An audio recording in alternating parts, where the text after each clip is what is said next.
There is a peace plan in place between Palestine and Israel. Ceasefire now in effect. The loud shots of guns and bombs have now gone silent.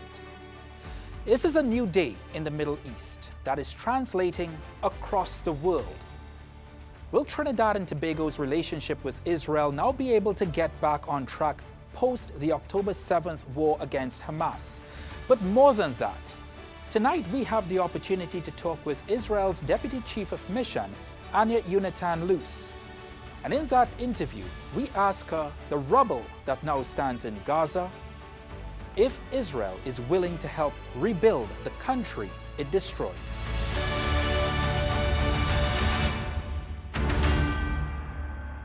Anya Yonatan Leus, welcome to the program. Hello, Ryan. Thank you for having me. Trinidad and Tobago and Israel have had diplomatic relations established for some decades now. How would you say the war in Gaza would have affected the bilateral relationship between Trinidad and Tobago and Israel? First of all, it's very important to me to say that Trinidad and Israel have a good relationship. I should say we look in the same direction. Trinidad and Tobago knows that terrorism is a very difficult topic from narco traffic problem, and we have our terrorism issues in the region, so we have things in common. Also, the warm relationship of Trinidad with the United States of America adds to our good relationship, and as we all know, there is no any other stronger ally of Israel than the United States of America. The war is over. I really hope the war is over. Where hostages are back, the ceasefire came into effect. We are promoting, the better scenario for the Middle East now. And I hope our relationship with Trinidad will also be affected for the good. It's a hope that this will be a new day of peace in the Middle East. It's also a new time for you taking over in Panama City as Deputy Chief of Mission, and also that incorporates Trinidad and Tobago. Where do you hope to take this relationship in this hopeful new beginning? I'm very excited to start my position here. We are both new in the country and in the area of the Caribbean. His Excellency, the Ambassador Matanya Cohen, and myself. We believe that Israeli expertise in many, many fields can be useful for the Caribbean, for Trinidad and Tobago. We are willing to learn and to meet the local professionals and to take our relationship one step forward in technology, in education, in anything that is of interest to both our nations. Well, let's talk about some of the areas of interest, and some of that includes tech. We live now in this digital world that Israel is very much a part of and has been leading in many regards with. What areas of cooperation, particularly within the technology sector, do you see for both countries as Trinidad and Tobago vies to become better digitally as Israel has become over time? Yeah, sure. There is no cell phone in the world that does not have Israeli technology in it or an Israeli app leading it in it. So we are very committed to bringing this expertise abroad. Specifically for Trinidad, I assume that water management issues could be very interesting.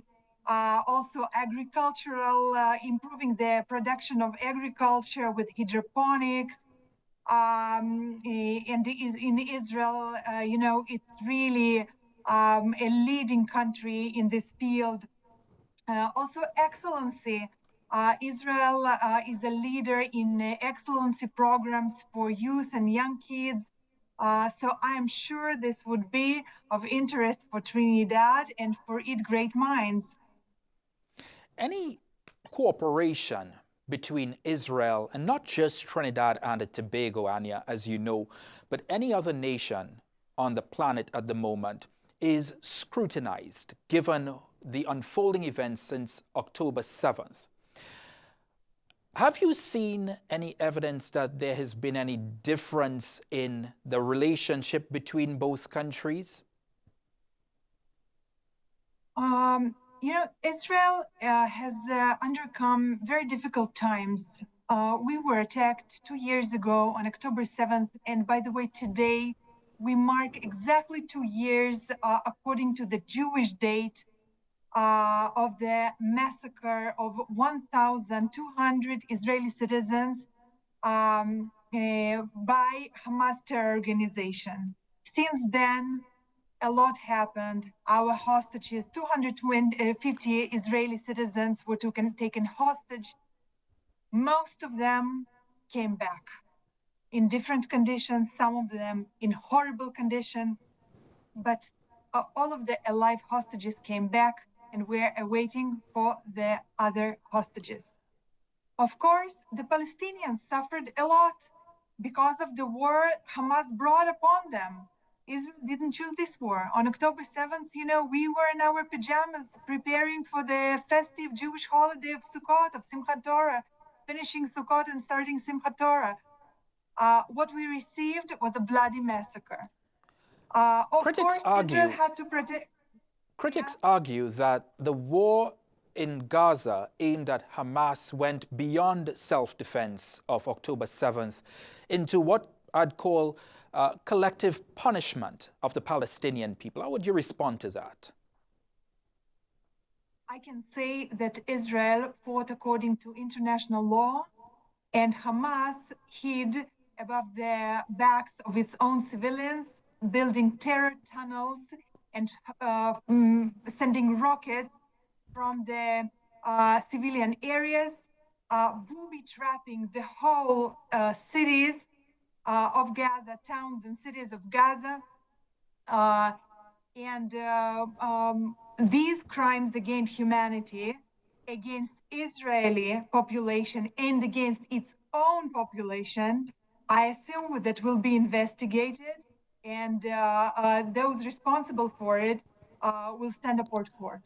But the number of casualties on both sides, because after October 7th, we can say that, yes, Hamas attacked Israel. But everything that has happened after that, we can't now just talk, Anya, about the one side of the equation and what Hamas has done to Israelis. Because at the end of the day, thousands of children, women, and men in Gaza, Palestinians, have also been killed in this war. So it's not only about bringing Hamas to justice, but also the crimes that have potentially been committed by Israelis on Palestinians.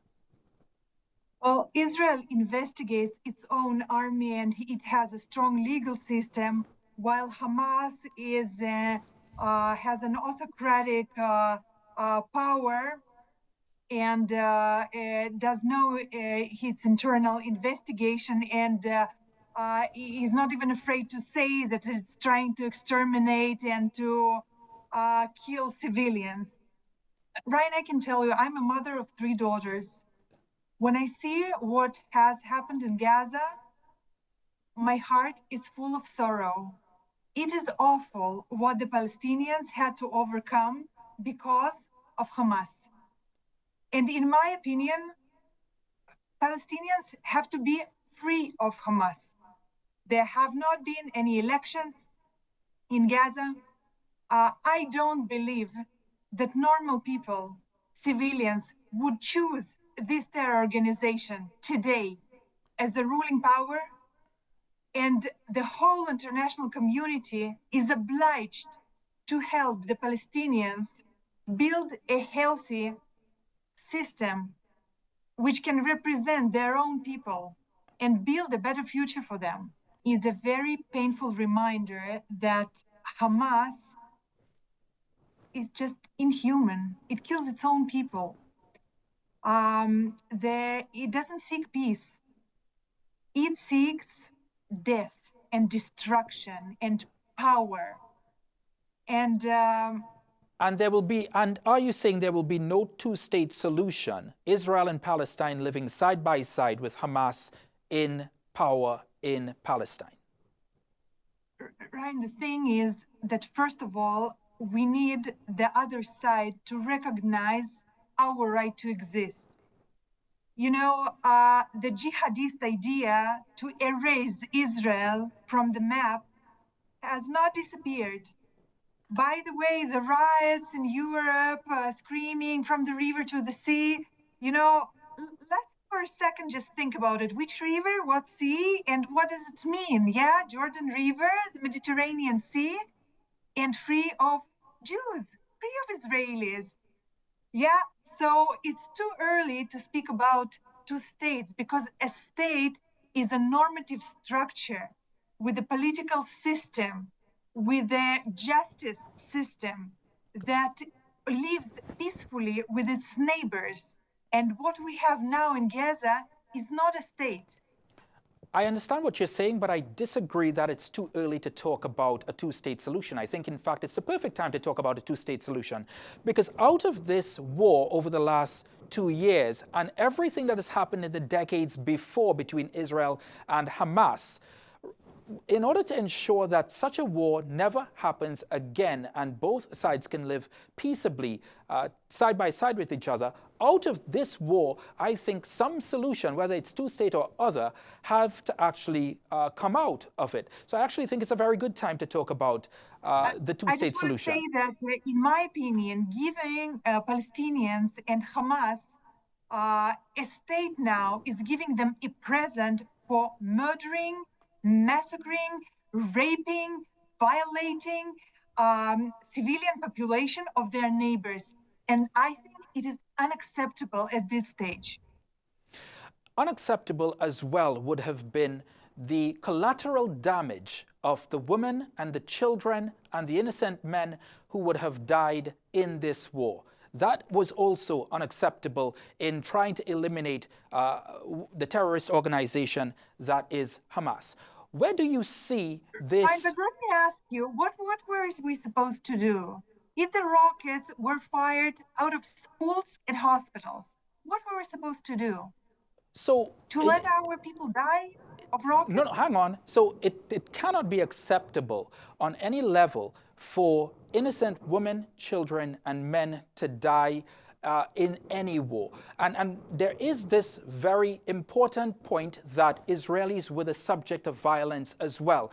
But the number of Israelis who suffered cannot, Anya, amount to the number of Palestinians who died and suffered over the last 2 and 3 years. I agree with you, Ryan. I agree with you. But the thing is that the Israelis put all their energy in saving lives, while Hamas put all its energy on building terror tunnels and killing people. And I cannot apologize that we died less because we had safe rooms, because we built safe rooms, because we thought of our own people. I'm not asking for an apology, but I am trying to chart the way forward so that we don't have to go backward, back to that place of war, back to women, children, and girls and men, innocent men being killed. And where do you see this going in the next 3 to 6 months? That's going to be a very crucial period in this ceasefire and this peace plan to ensure that there is some level of longevity when it comes to peace. Where do you hope that this takes us within the next 3 to 6 months? I'm very optimistic. We have the support of the United States of America. Our hand is open to peace. We are seeking in broadening the circle of normalization. Abraham Accords that brought the United Arab Emirates, Bahrain, Morocco to normalization with Israel can be broadened. It can include additional countries. And I really, really hope that the whole Middle East will receive a new twist, a peaceful one, oriented future to the future and not to, old conflicts. Is Israel prepared to vacate all of the land it would have occupied during this time of the war? Well, the peace plan includes our presence in Gaza Strip above the yellow line. So at this stage, Israel stays inside. But again, everyone agrees, and Hamas agreed to that also, that for Israel's safety, this party is obligatory. In the future, anything could be considered that will bring peace, prosperity to our nations, and sustainable, calmness in the area. I ask you that only in the context that you are speaking to a Caribbean audience, Anya, a Caribbean audience that can very much understand, if not empathize, with people who are colonized around the world. And what would you say, what message would you have for the people of the Caribbean watching you speak on their national television about the war in Gaza and about the horrendous atrocities that have been committed against the people of Palestine over the last 2 years? I want to say that Israel is not a colonial state. Israel, the Israeli people, the Jewish people, were present in the Israeli land for more than 3,000 years. And we have independent, world-known archaeologists arriving to Israel and finding, writings in Hebrew from 2,500 years ago. We ourselves were exiled. We have undergone a genocide, Holocaust. And we are now coming back to our land and building a healthy country. So we can sympathize with what Trinidad and Tobago has undergone in its history. And we ourselves are a very diverse nation. We have people from African background, from Soviet background, from European background, and this diversity helps us understand and build relationship with so many countries in the world. A number of countries, some of your allies actually, have recognized the state of Palestine. This is something that was not obviously welcomed by Israel. The number one reason being that Hamas is still very much overseeing the state of Palestine. Do you think that will be a challenge in the next phase of this peace plan? We think it is a huge mistake to give prizes to terrorists. We do think that a productive dialogue has to be started with the Palestinian side. We really hope that some of the countries will pull back on this decision. And anyhow, we will fight our diplomatic fight in all of the international forums, in the media, everywhere we can, to make sure Hamas is to be eradicated, if Hamas is to be eradicated from the state of Palestine, this designated terrorist organization that the international community continues to say cannot exist in Palestine if there is to be a two-state solution. If Hamas is eradicated from Palestine, will that now make it, will Israel now be willing to accept and to recognize Palestine and move toward a two-state solution? Brian, the thing is that we need to see what authority or what entity takes its place. It's not enough to take Hamas out of Gaza. It is important to de-radicalize Gaza, to bring good education to the children of Gaza. You know, we all see these videos of 3- and 5-year-old boys and girls keeping guns in their hands, opening baklawas with all due respect, when a civilian population is killed. We don't want to see that anymore. This is something that has to stop.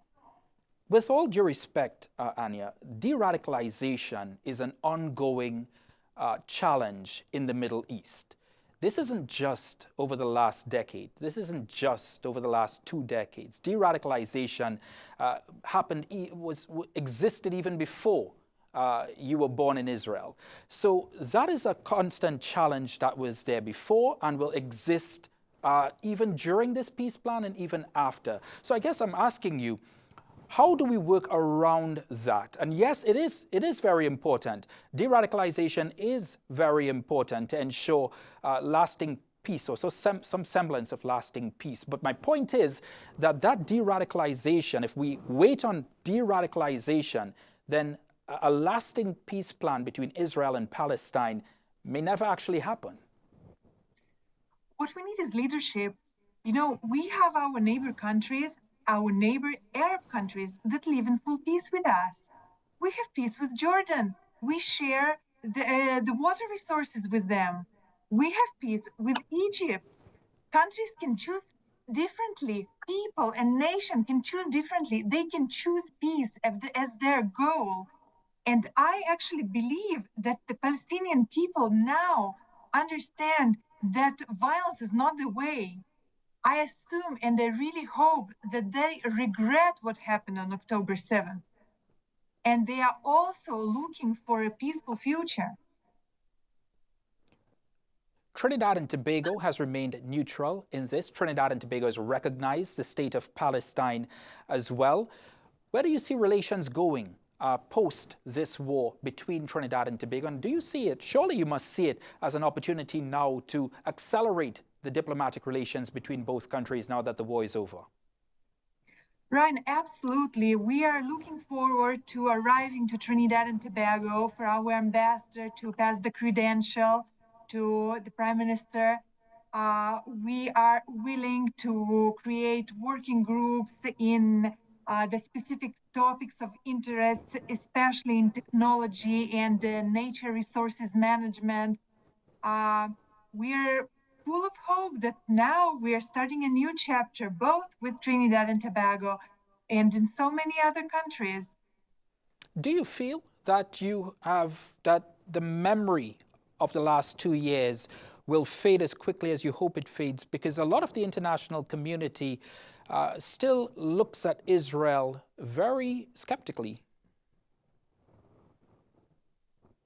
Well, you know, our memory will not fade. We do remember our victims.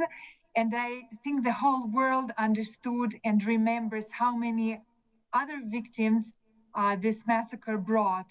I really hope that the international forums become less biased and that trends of, anti-Israeli trends, free Palestine, will be kind of compared to the reality, and the people will not just join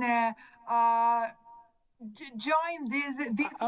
I'm not sure that less bias are the words that I don't understand the words less bias. It affected the conscience of the world that so many children and women and men were dying in Palestine on a day-to-day basis, not only because of the war, but because of starvation, because of thirst. I don't think that the world had to be less biased. I think it affected the world's conscience in a very, very deep way. There is a difference between saying that people have difficulty or people are injured or people are even dying and saying that Israel is doing a starvation.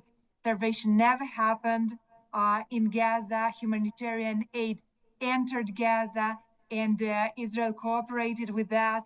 Who was starving were our hostages that spent 2 years, some of them, in the tunnels of Hamas. Well, the United Nations, in many regards, has said differently that aid trucks and aid has been difficult to get by into Gaza. There have been red tape. There's been difficulties on the Israeli side. Having said that, I will give you the last word, Anya. As we wrap this interview, we are out of time. I would like to thank you, Ryan, for having me here. for being interested in the topic of the Middle East. I appreciate the interest of the people of Trinidad and Tobago. I'm willing to arrive to the country and meet the people and work on improving our relations and building the new bridges. Anya Yonatan Leus, thank you very much for being on the program. Thank you so much.